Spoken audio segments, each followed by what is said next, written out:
The spectacular Abel Erasmus Pass, named after a very prominent citizen of the area, was officially opened on the 8th of May 1959 and navigates the Manutsa section of the Limpopo-Drakensberg. It's regarded as an engineering triumph with a sequence of bends and twists that can only give rise to admiration for the gold rush pioneers of the late 19th century that carved this route through the mountains with their wagons.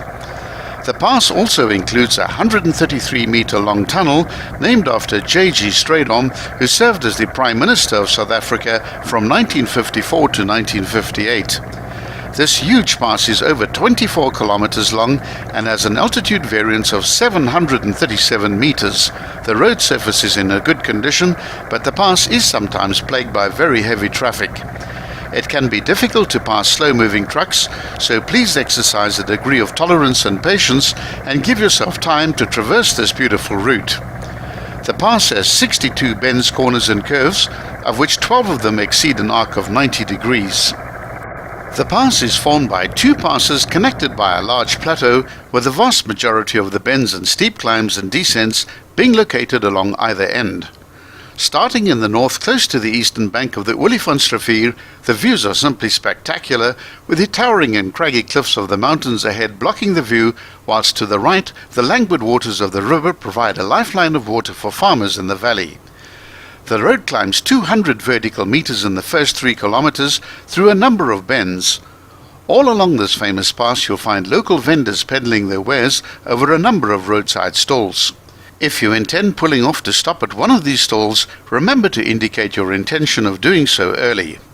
Going back into the history of this pass, Jacobus Abel Erasmus was born in Vienen in Natal on the 8th of February 1845 to the voortrekker family of Jacobus Johannes Petrus Erasmus and his wife Maria.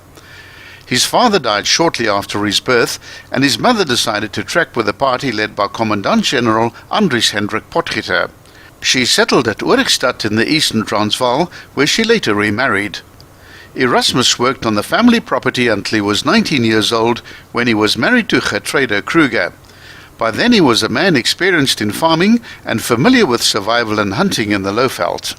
The young couple moved to Krugersbos, where Erasmus earned the respect of both whites and blacks for his approach to farming and for his hunting prowess.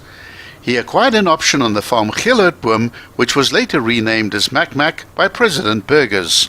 The J.G. Strydom tunnel makes its appearance at the 3-kilometer point. Remember to switch your lights on, as drivers approaching from the other end will only see the glare from the natural light at the far end of the tunnel, so having your lights on is all about being visible. Note that there's no overtaking allowed in the tunnel itself. The road continues climbing steadily after the tunnel is cleared, first heading east into a side ravine to maintain gradient, and then back into the west as an altitude of 792 meters is reached at the 5.3-kilometer point. Going back to the history of this pass, when gold was discovered, the value of the property escalated, and Erasmus sold his option at a huge profit.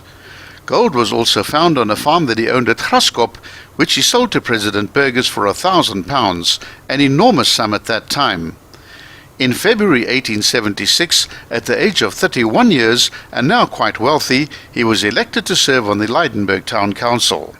At that time, Chief Sekhukhune of the Pedi tribe was becoming quite troublesome, and in 1876, Veldkornet Henry de Villiers gave warning that a strong Pedi impi was heading towards their area.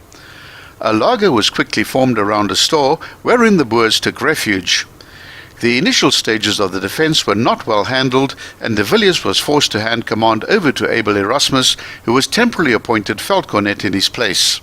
The laager, which contained only 57 men, both black and white, was attacked by a 5,000-strong impi.